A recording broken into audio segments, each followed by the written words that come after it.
The blue fire changed color, and Emily's skin lit with strange markings like blood. The Sons of Light had found what they were looking for. Before Dan could move, they opened a hatch to the living dark and threw her into it. They walked for almost an hour before they were allowed to stop for water. As they were dragged along blindfolded, Dan tried to remember their direction and distance. "Dan, are you there?" Emily asked. "No talking." "Ordered someone." "Yeah," Dan said defiantly before being hit in the stomach by the butt of something heavy. "No talking," said the same man. They continued on for around an hour before they were told to wait. Some far off yelling, followed by new footsteps, denoted others joining them. "Where are you taking us?" asked a woman. "To the church," said one of the men. "To see the brothers." Dan considered using the knife in his belt to free his hands, but after another two joined them, he was certain the escorts were getting jumpy. Another hour passed. "Pick up the pace," shouted the blonde-haired man. "Nightfall is upon us." The line moved quickly forward at a light jog. 10 minutes later, they heard chains being pulled and felt a change of material underfoot. After the sound of something huge closing, they were relieved of their blindfolds. Blinking in the dying light, they found themselves at the entrance to huge buildings gathered around a colossal church with two spires, one black, the other white. The ground was littered with burnt pages of books. They were shuffled along to cage-like structures. Behind thick gray metal bars stood a collection of people watching them. When they arrived, they were split into two groups and placed inside. The blonde man took their packs and searched them thoroughly. Once he had removed Dan's 3 knives, they were ushered inside. After the metal gates were closed and locked, they were told to be quiet and left alone. Emily and Dan moved to the back and sat down, speaking quietly as the others stared, their clothes marking them as walkers. "What are we going to do?" Emily pressed as she sat down. "Wait," Dan said, adjusting his gloves. "Wait for what?" "They might not kill us. Could try to use us as slaves." "Slaves? I don't want to do that." "No, I don't reckon many do." They sat for a while. When the guards were gone, 3 men sidled up to them. "We don't want walkers in here." One spat. Dan didn't answer. "I said we don't want you here." He kicked Dan's foot. "Did you hear him, old man?" Another asked. "Yep." Dan said, "We want you out." The first leaned over menacingly. "We're in a cell," Emily said, hoping to see a guard. Instead, people were gathering for a fight. "Shut up," one growled. "You think being a walker gives you magic powers?" The man in the middle leaned back as Dan gestured for Emily to move away. "You got something to say?" hissed the man. "No," Dan said finally. "He does though." He nodded away over their shoulders. As the men turned, Dan fell back, pressing his back against the wall, and with a mighty kick belted the middle man in the chest with his heel.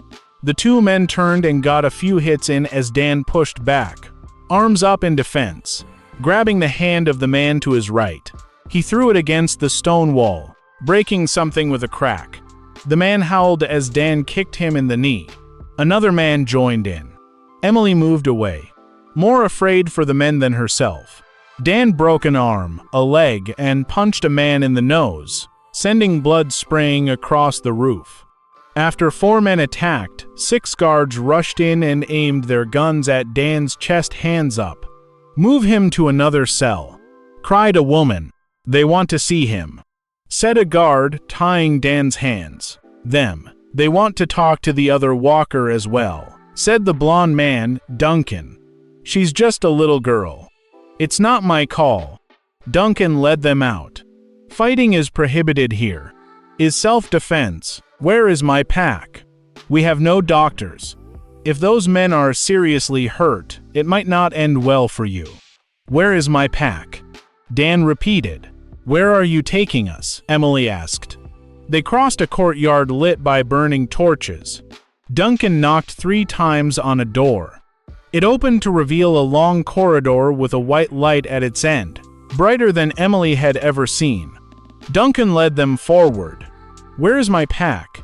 Dan asked again. Duncan didn't answer, heading beyond the light, leaving Dan and Emily alone for a second. "Stick by me. If I run, try to keep up. We can live without our packs if we need to." He wiped blood from his brow before heading over the threshold. They entered a cavernous room with polished mirrors inside. At the center, a strange white fire raged, its light casting no shadows. Beside it stood two men. Duncan approached, then paced over to them. "Don't try anything stupid," he said, retrieving a worn pistol. The two men turned. The shorter had a thick ginger beard. "Welcome to the Church of the Sons of Light." "Where is my pack?" Dan asked. "We are the leaders here," said the other, clean-shaven with glasses. "I am Lewis. And this is Simon." "Where is my pack?" Dan repeated. "Is that all he says?" Simon asked. "No," Emily said. "He just wants his pack back." "So do I."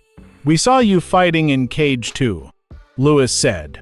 "You are very skilled." "They attacked him," Emily squeaked. "Is this true?" "You handled yourself well," Simon said. "Pack," Dan said blankly. "Oh, for fuck's sake. Will you just get them their packs, please?" thundered Lewis, looking up to Duncan, who raced out of the room. "Now, will you answer our questions, please?" said Simon, looking at Dan with exasperation. "What are your names?" he started again. "How about you answer mine?" Dan said. "Sure, why not?" "Chris," shouted Lewis, looking to another man who had entered. "Go get the dust," he ordered. "Ask away," Simon insisted as they were left alone. "You know I'm a competent fighter and you've just left me alone with you," Dan said, looking at them. "You're no fighters. It looks like you haven't been outside in years," he added. "Don't you think that's a bit dangerous?" "Dangerous," laughed Simon. "No, I don't think so." "Why not?" Emily asked. "Because we believe that the light protects us from the dark," Lewis said, looking at Emily with a strange look. "Why are we here? What do you want from us?" Dan asked, snapping his fingers to get Lewis's attention. "Last I'd heard, the Sons of Light were a church, not a gang," he added. "That was some time ago. We've grown to protect ourselves." "Protection from what?" "From the dark and the things that skulk inside it," explained Simon. "Why do you have all those people in the cells?" Emily asked. "Good question," said Dan. "If you want fuel, why not just kill us all and be done with it?" "And you say we're violent?" Lewis remarked. "We don't kill those willing to join us." "But you don't let them free either?" "What happens when you run out of food or water?" Dan asked. "The light will provide," he answered with a smile. "Fair enough. I assume we can just go then," Dan said, standing. "Not yet," Simon said as the man they had called to get the dust returned. He handed a large glass jar to Lewis and walked away quietly. "Do you know what this is?" Lewis asked as he unscrewed it carefully. "Nope," Dan said as Simon stood and took a handful of the gray dust from the jar. Holding his hands over the still burning white fire, he dropped some of the fine powder into its glowing heart. The light flickered and suddenly burnt bright orange. The color changed 3 times from orange to a deep blue. Dan turned to check Emily and almost stepped back in surprise. Emily's face was alight with blue markings that looked like blood. They ran from her eyes to her chin. On her exposed hands were similar markings.